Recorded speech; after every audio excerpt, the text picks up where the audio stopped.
31 warga terdampak tol Kertosono Kediri di Desa Maron menolak nilai UGR saat musyawarah. Warga menginginkan nilainya 10 kali lipat dari NJOP. Dan berikut ini informasi selengkapnya.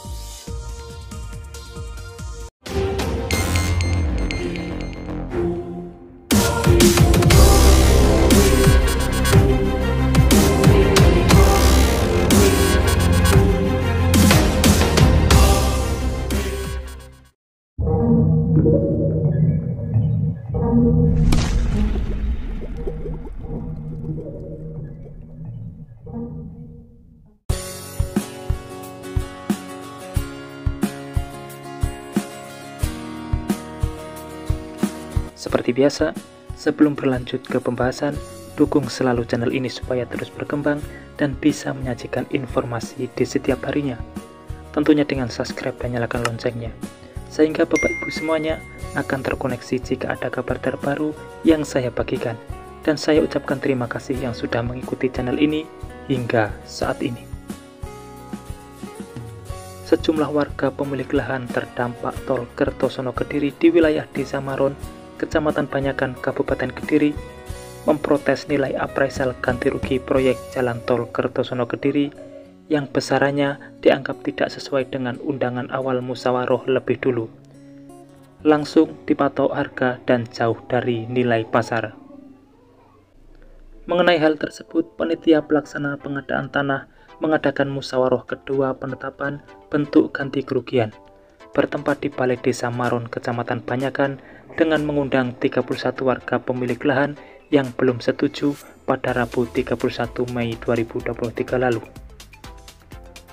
Zainuddin, salah satu perwakilan warga, menyampaikan bahwa sebenarnya warga mendukung dan ingin mensukseskan program pemerintah, namun terjadi penolakan dari sebagian warga karena tidak sesuai dengan rapat dari manajemen yang akan mendapatkan ganti rugi yang nilainya bagus. Namun, dalam prakteknya justru harga yang diberikan tidak seperti yang dijanjikan. Harganya justru lebih rendah dari harga pasaran.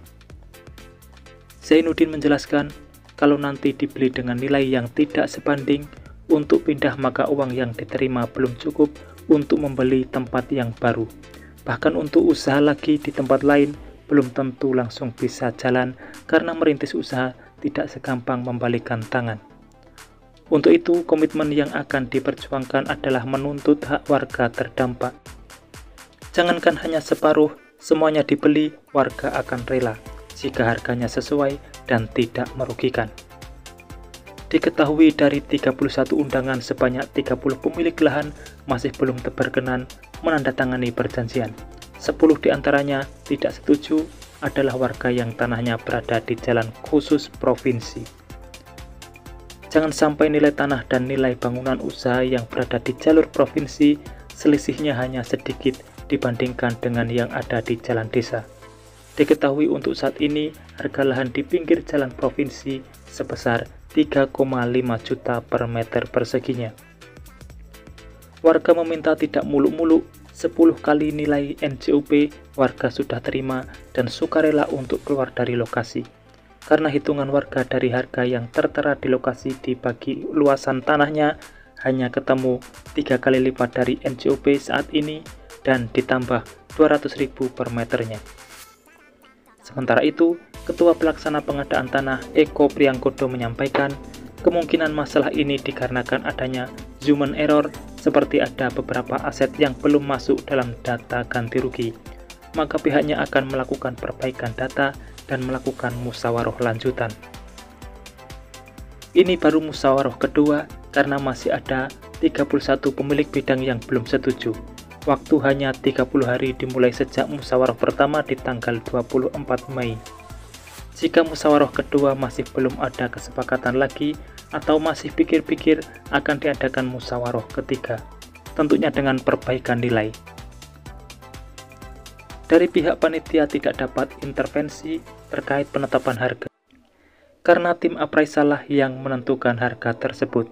Tim panitia hanya menyampaikan hasil yang ada. Kalaupun nanti sudah masuk ranah pengadilan, segala penjelasan pihak Badan Pertanahan Nasional yang menjelaskan terkait nilai harga yang dicantumkan.